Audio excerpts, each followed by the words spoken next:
Hi, everyone. So today I want to talk about three roadblocks that hold men back from hitting their next level of personal and professional performance.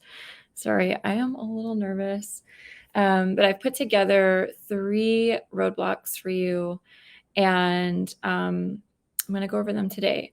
So the first one is that what the man consciously thinks he wants and what his subconscious mind thinks he wants are at odds with one another.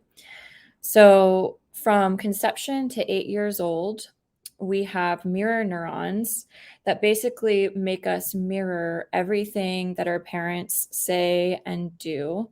And we also co regulate with our parents. And so we adapt to their level of stress and anxiety or peace and, comfort.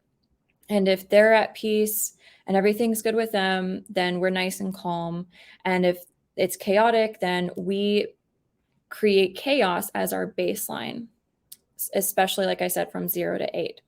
So we go through life constantly doing what we thought we had to do as a child to gain our parents' love and approval, and getting frustrated that that love and approval continues to elude us because we are in a subconscious chasing or proving pattern and associate confidence with self-love. Associate confidence and self-love with arrogance and narcissism. So we get those things confused.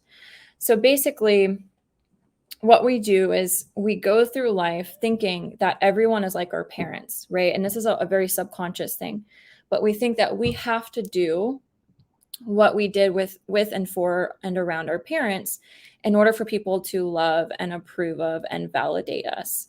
And when we don't get that love, approval, or validation, we tend to get very frustrated, right? Shut down. And then that further makes it worse because then it verifies that, oh, I'm not good enough, especially if that was your experience as a child. I'm not good enough, or I can't do it. Or if you had any adult trauma in a terrible relationship, and that was the new belief that it kind of created within you, that I'm not good enough. And then you go through and you kind of try to overcorrect and overcompensate in the next relationship. And again, it's that chasing and proving energy, and it will kind of backfire every time. So that's the first one. It's that, our subconscious mind, it wants that love, it wants the validation, it wants the approval. And we will go through life doing the things that we kind of subconsciously are programmed to do to get those things, but then they will constantly elude us. And then it creates this downward spiral. The second one is sunk cost bias. So once you start investing your time, energy, and emotions into someone or something, you want a payoff for your efforts. And when there's no payoff, it's painful walking away empty-handed. So if you're already hard on yourself for mistakes and or avoid feeling your feelings, realizing your lost time, energy, self-worth, relationships, vision, and or money is actually more painful than continuing to do what doesn't work and then blaming the results on the other person. So admitting your mistakes creates guilt and shame, and that affects how you view yourself. So it's easier just to stay in the situation and essentially hope that it gets better continually and continually and continually and continually for years sometimes, just because it's too difficult and too painful to admit that you've just lost all that time, energy, money, the vision's gone, the relationships are gone, etc. And the third one is that they take their partners, their family, and their friends' opinions of them personally, which puts them, the man, in a constant state of people pleasing and then reactivity when you are ultimately still not good enough and or rejected. So if you're taking things personally, that means that you are ultimately in a state of people pleasing. If you're taking things personally, that means that you have attached how people view you to your self-worth, to your self-esteem. And if that's the case, then you're going to be really disappointed when they don't approve of something, or what have you, and your happiness is attached to that, right? And so you're going through life in a constantly reactive state which is not going to put you in your higher functioning, right? It's not going to kick your executive functioning in, which is a very expensive part of the brain. So if you're in a reactive state, if you're looking for that approval or validation, if you're trying to avoid the uncomfortable feelings of realizing, oh crap, what did I just do for the past 3 or 4 years, or sometimes it's 20 years. Oh crap, what did I just do? You're avoiding all of those things and continuing just to try to make it better, make it better, make it better. Then eventually you will just ultimately just come up empty-handed over and over again.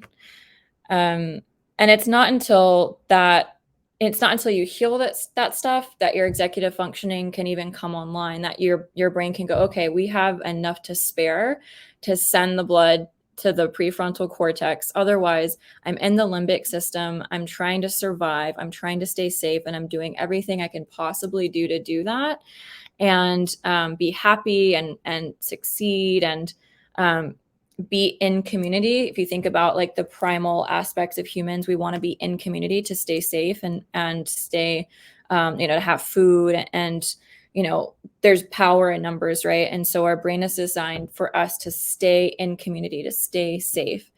And that's not our executive functioning. So if we're choosing partners, if we're choosing jobs, if we're choosing projects, anything out of that place of that kind of subconscious, what does my mind think is going to get me this thing?